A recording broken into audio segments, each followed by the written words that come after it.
smooth. We have a couple new team members joining us. Good, good. Okay. Well, let's see. I think it's 10 o'clock here, according to my computer. Who is going to present the staff report this morning? That will be me. Okay. All right. Are we waiting for anyone? No one that I know of. Okay. All right. Then do you want to go ahead and start the recording? Yes. Bree, if you can hear me, can you kick that recording off? Oh, here she comes. Are we on? Okay, we're good to go. Okay. Good morning then, ladies and gentlemen. We will convene the agenda for Tuesday, August 3rd and consider the matter that is scheduled for 10 o'clock. And that is a request for preliminary plat approval, case number 2021- or .0026. The applicant is AHBL, and the request is to subdivide a 7.22 acre parcel into 29 single-family residential lots. The plat is known as the Vista at Mill Pond and is located at 10447 Mill Road Southeast at the corner of Mill Road Southeast and 104th Avenue Southeast within the city of Yelm. My name is Steve Casso. I'm the City of Yelm Hearings Examiner. I am an attorney in the private practice of law with the firm of McCarthy & Casso that is located at 902 South 10th in Tacoma. So if anyone knows of a reason why I should not hear the matter, please indicate. Otherwise, we'll go ahead and proceed. The way we'll proceed then this morning is we'll first hear a presentation of the city staff report by Casey Mock. Following that, we will hear testimony from the applicant and those that wish to speak in favor of the request, and then testimony from anyone who wishes to speak in opposition or has questions or concerns. Following conclusion of the hearing this morning, I will take the matter under advisement and will issue a written decision. That decision will be transmitted to the applicant at the address shown on the first page of the staff report, as well as to the city. And then anyone else that desires to receive a copy, or if the applicant wants a copy mailed elsewhere, just let staff know before we close the hearing this morning. We are required to take all testimony in these quasi-judicial hearings under oath. And so prior to your commencing your testimony, I will need to swear you in as a witness, and then you can proceed from there. So at this time, then, Ms. Mock, do you want to raise your right hand for me, please?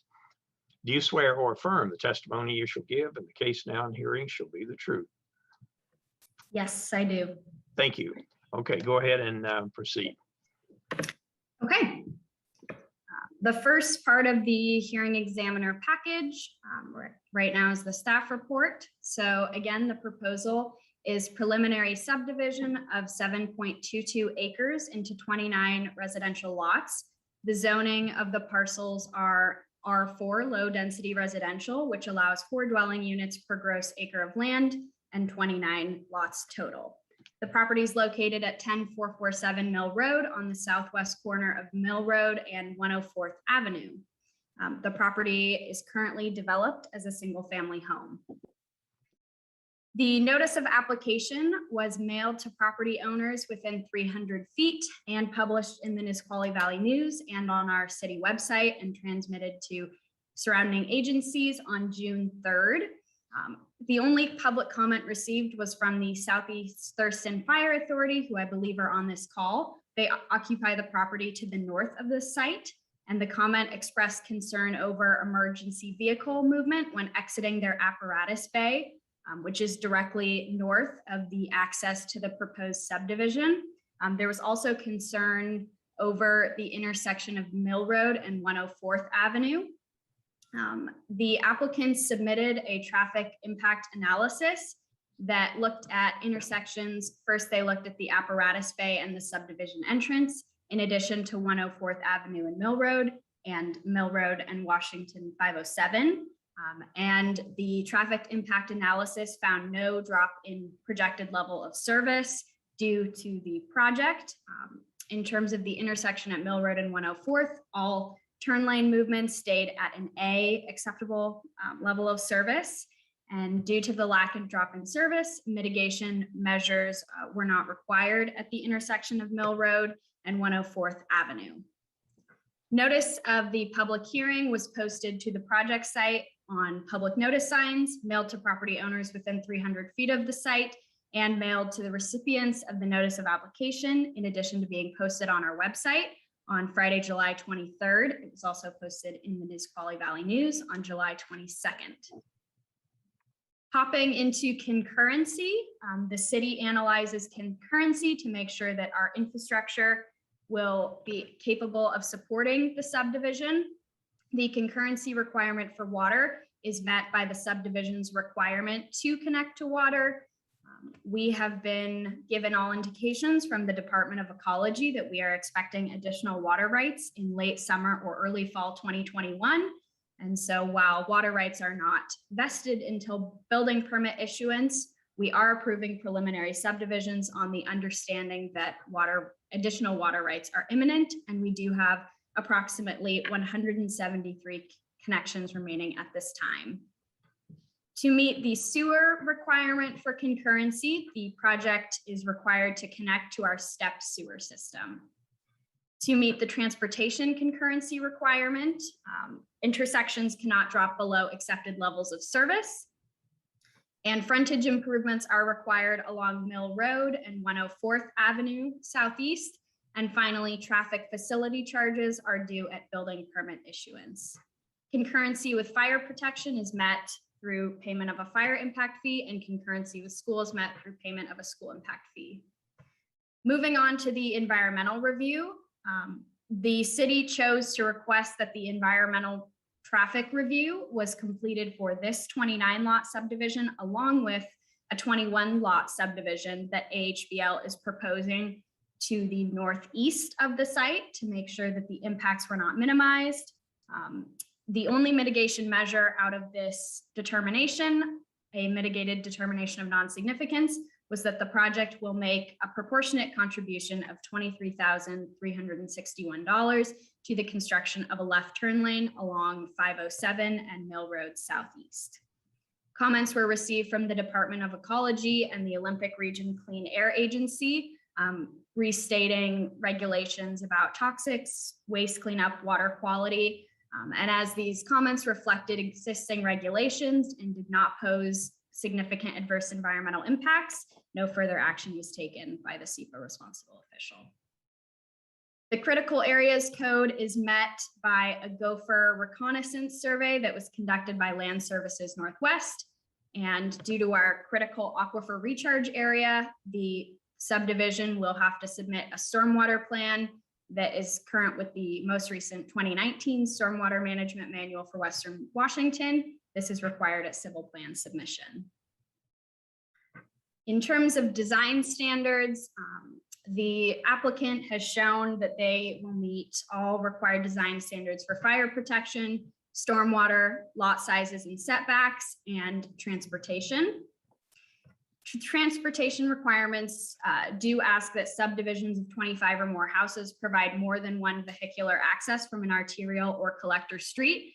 This requirement is based on the need for emergency services. And access on the east side of the property across from 104th Place is not favorable, as it presents safety issues due to the distance between a nearby intersection. And so one of the accesses is for emergency access only. And the city accepts this as meeting the requirements of our code. Requirements for parking, water, and sewer connection have been met, and the preliminary landscaping plan does allocate enough land for open space. Landscaping, stormwater, sewer, and water will be analyzed more in depth at civil plan submission. And that is the end of my staff report.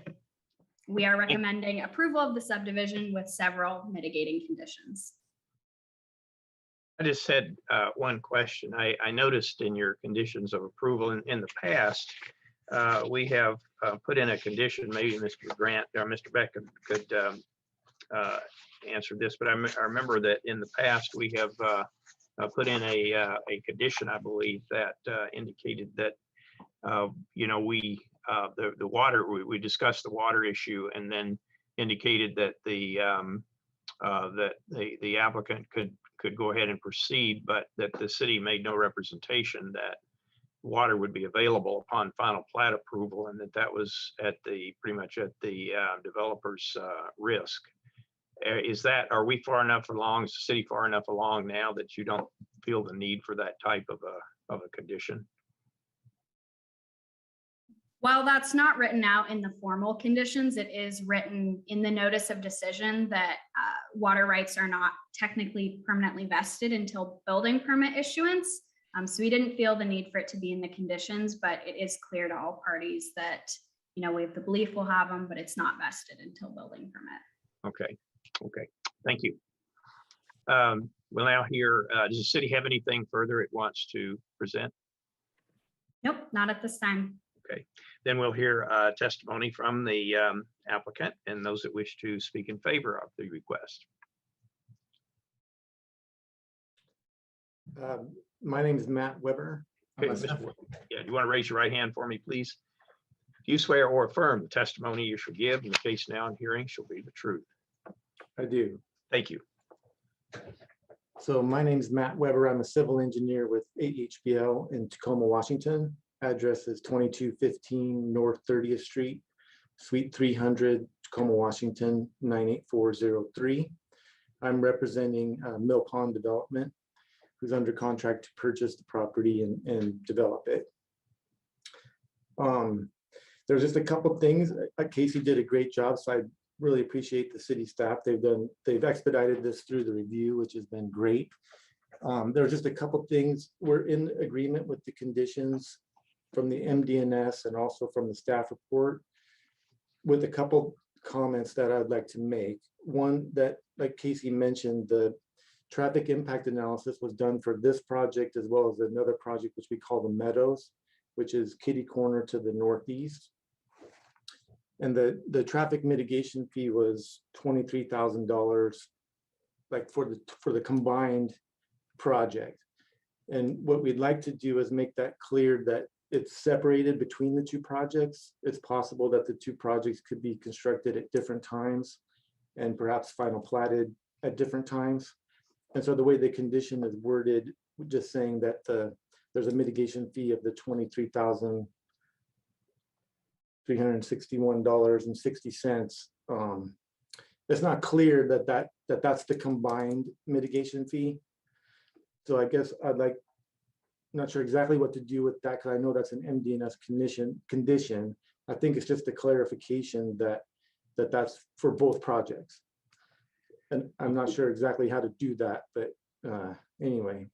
Are those fees, as I understand it, to do it building permit application? Are they not a building permit issuance? I think that's going to be. I think it's going to be, Casey, you can correct me, but I believe that I've talked to Casey about this issue, and Casey indicated that it would be due at time of final plat. So prior to approval of the final plat. Okay. Yeah, we could, do you have any comment on that, Ms. Mock? We could probably just put in a clarification in there that, each of the plats would, pay the TIF for their finally approved number of lots. Yes, we can put that clarification in. I did speak with AHBL, and we are okay if they'd like to split it up by lots and have the Vista at Mill Pond pay, the 29 out of 50, that percentage, and then have Meadows pay 21 out of 50 lots. However they'd like to split it up is okay with us. We just ask that it's due at final plat. Okay. Are you and Mr. Weber, are you anticipating presenting both of these plats for final plat approval at the same time? Yeah, I don't know the answer to that. Like, they're two separate projects. So they could be at different times. Okay, So the project that's called we call it the Meadows at Mill Pond.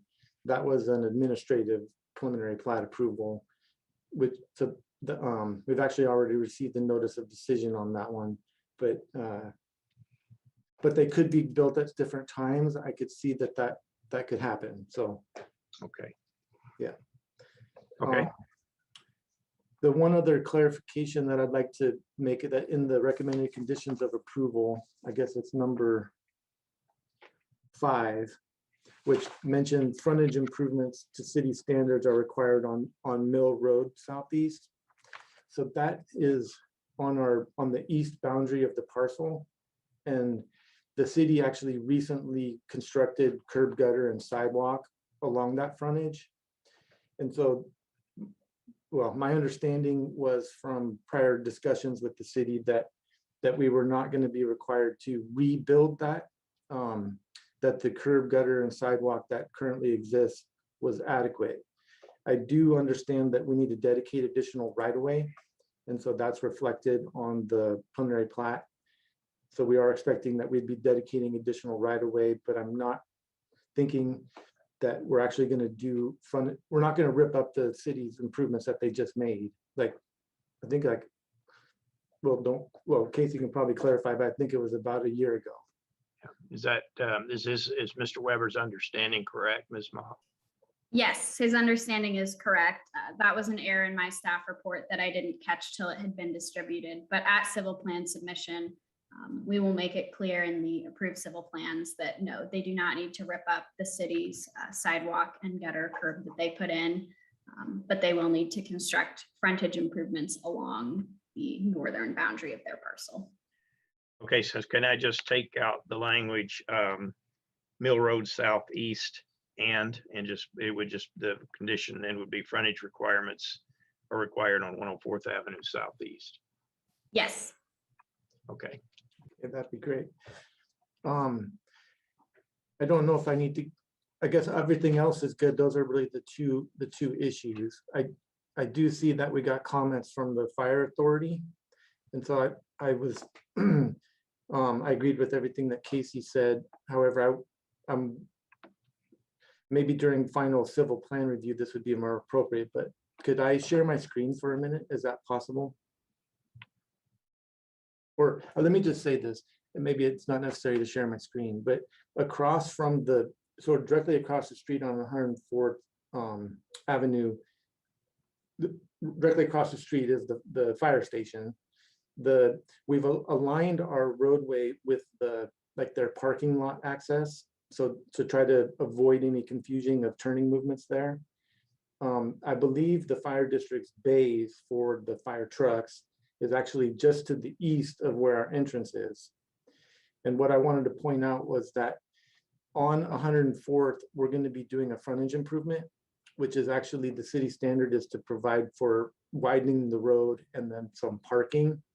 So currently on the preliminary drawings, we're showing parking there just as an idea, and maybe Derek McCoy would have a thought here too, but we could, there's two things that provides benefit for. One, if there's any traffic that's on 104th, it provides an area to pull off the road to allow more room for a fire truck. That'd be one thing. We could also just have that area and stripe it as like, even though it is for parking, we could say no parking, which would then give basically another 10 feet, let's call it, of an area for a fire truck to make a left turn movement out of their traffic bays. So I know I don't have the authority to take a parking area and make it no parking, but I'm suggesting that perhaps because I saw that concern in the comments that we'd be willing to do that. So I don't know if that's a good idea or a bad idea, but I thought I'd just say that. So I think that's all I have unless there's other questions. Ms. Mock, do you have any comment about that, or is that something the city would just want to look at, outside of this hearing to determine whether it would, want to adopt Mr. Weber's suggestion? I would say that's something our team would want to talk about after this hearing. And Matt was right that civil plan submission would be a great time for our team to come together and see if that would be acceptable. All right. Mr. Weber, does the applicant have anything further that it wishes to present? No, not at this time. Just if you have any questions, I'd be happy to answer them. I don't think I have any additional questions at this time.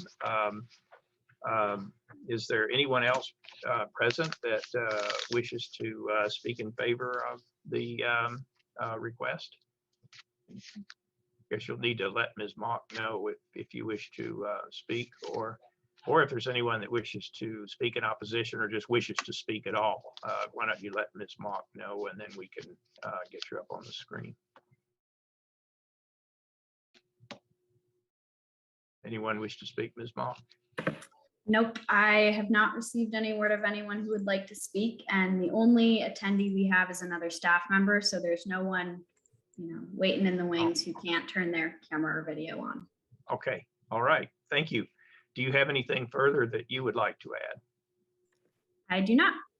Okay, well, I will go ahead then and take the matter under advisement, and we'll proceed to issue a written decision. I guess, Mr. Weber, do you want the decision mailed to another address, or is the one that we have on the staff report sufficient? The one on the staff report is sufficient. All right. Yep. Okay, well, thank you very much for coming this morning then, and we are now adjourned. Mr. Beck, if you could stay on the line, I wanted to talk to you just for a couple of minutes about no particular case. Yeah, I was going to ask the city staff if they could stay on for a bit too. Okay, all right.